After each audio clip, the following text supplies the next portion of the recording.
Hi, my name is Tokiku Uzura, aka your local internet friend, aka Toki. Oh my gosh. It probably wasn't a good idea for me to film two different videos because I'm still having to figure out what I'm doing as an intro. But you know what? We live, we learn, we get loves apparently. In the spirit of April being my spiritual studies month, I decided to finally do my updated version of like advice I would give to my former self when they started on this witchcraft folk magic practice path, because I have done a lot of inner work or shadow work. I've done a lot of looking back at all of the things that I've done and all the things that I didn't do. And I mean, like, there's a lot. I tried to make a cohesive list, and the list just kept going like on like forever. I literally have 11 things on this list. So yeah.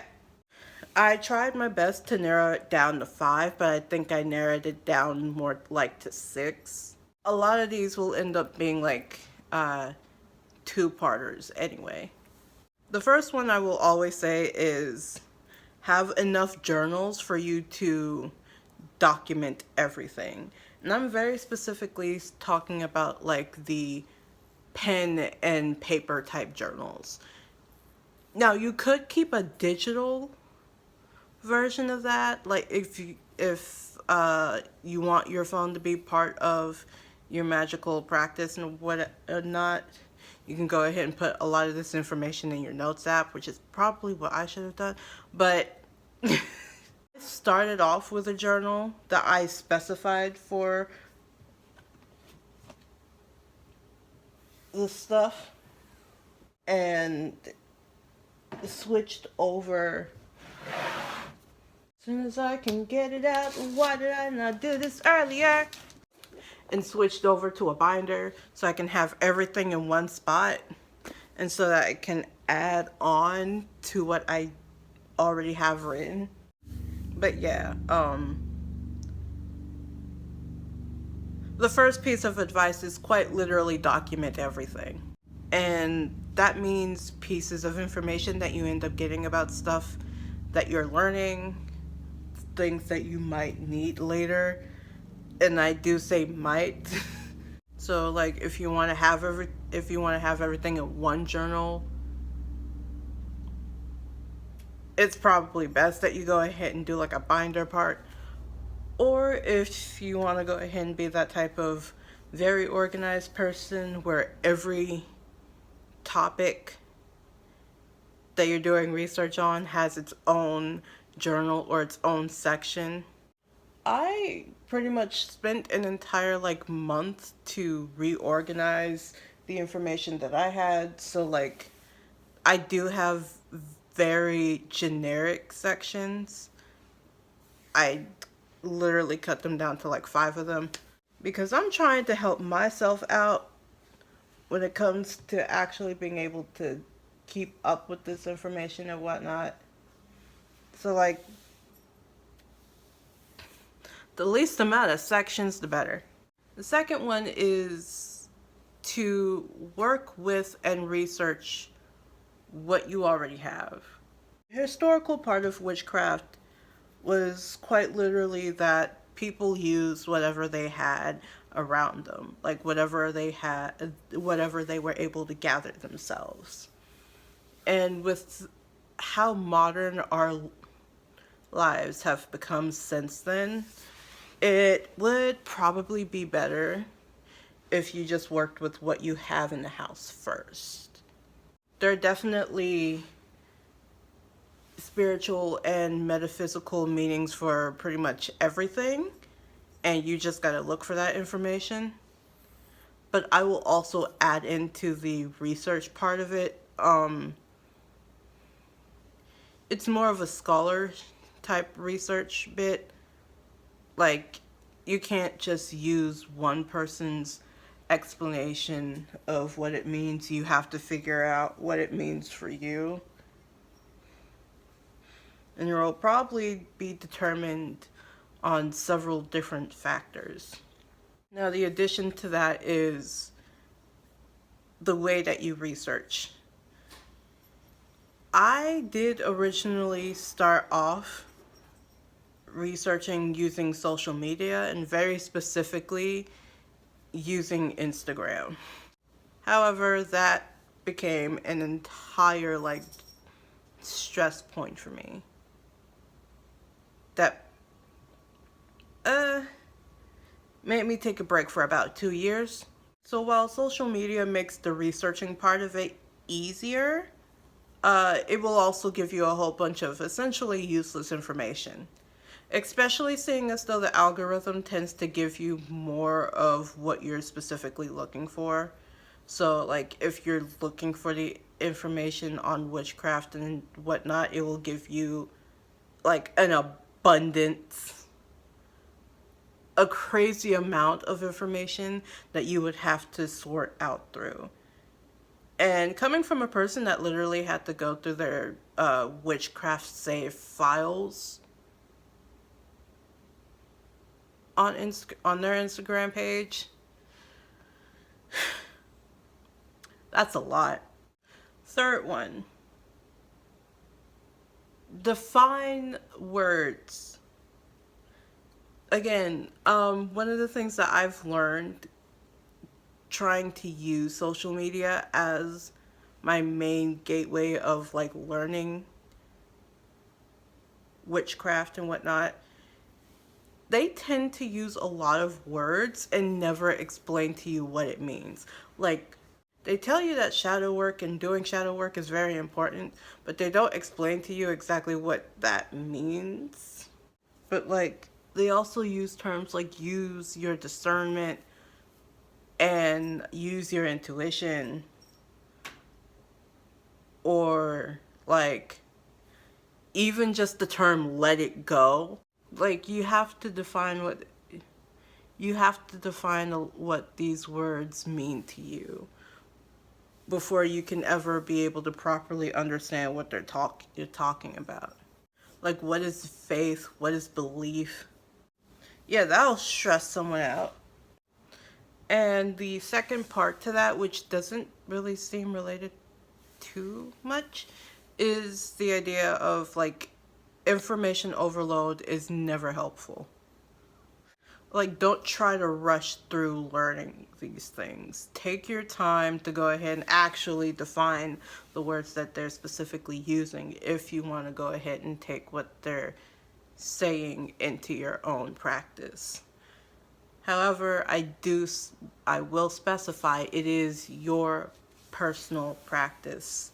Spirituality as a whole is more of an individualism type thing, though you can allow other people into it if you so choose.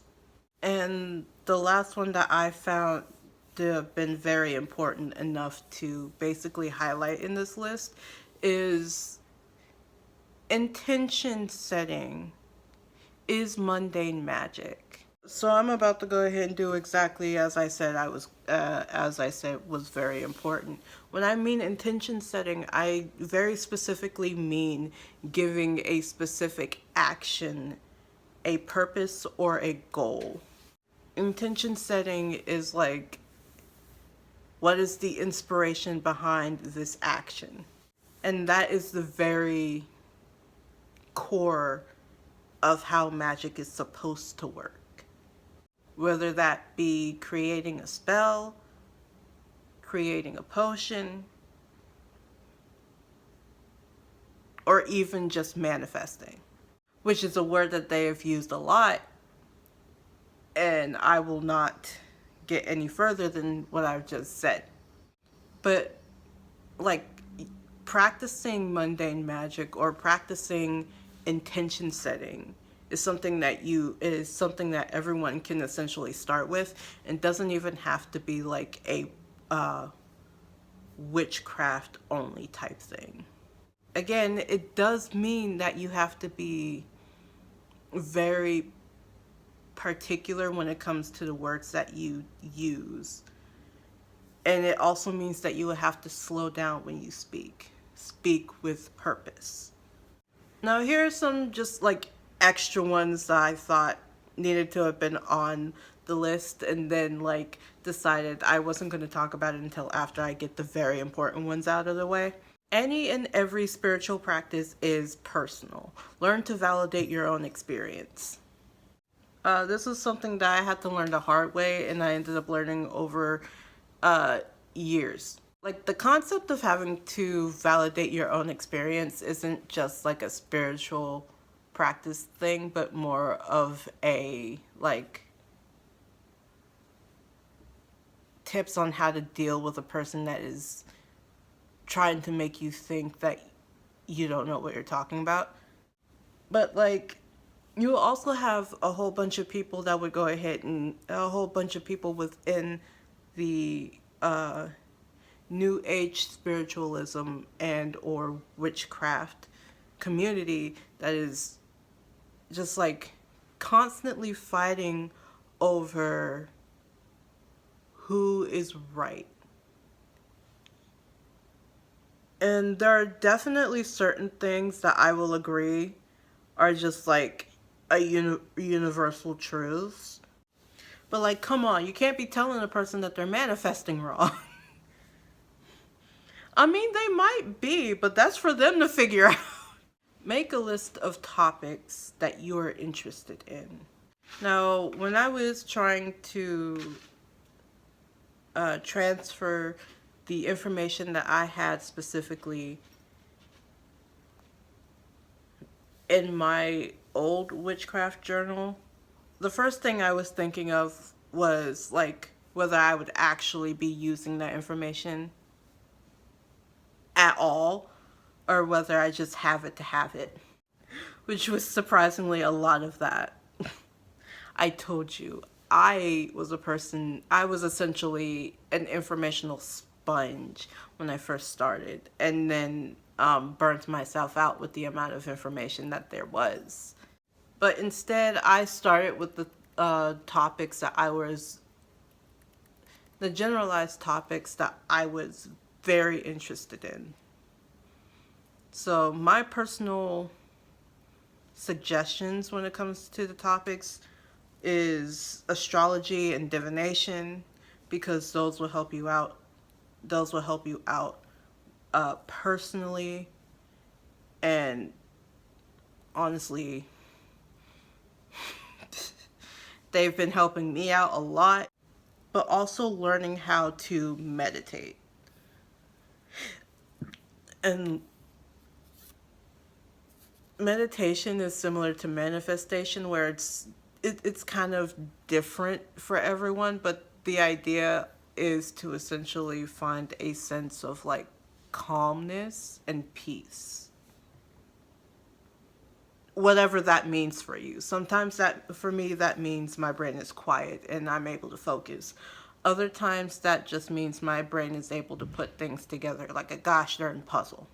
So those three things, along with practicing setting intention and being purpose and doing things with a purpose. The aesthetic can come later.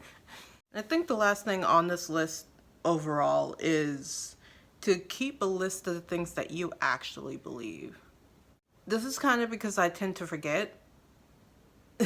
Because someone would say something and I'm like, you know what, that sounds logically solid. And then there are other times in which someone says something and it's like, that sounds right, but it also doesn't sound right. So like having a list of the things that you specifically believe in, for me, having a physical list kind of helps. But like, it also helps if you go ahead and date when you decide to write that as a belief that you have, so you can see whether it's changed over time. I'm just interested in having enough information on myself as humanly possible. And yeah, that's about as much as I have for this video. I have recorded 2 separate videos uh today, the 8th of April, and I'm not tired. I'm just like I don't know what to say that I am. Done. And now that I'm done with all of that, I've been Toki, aka your local internet friend, and this is Toki saying Toki out.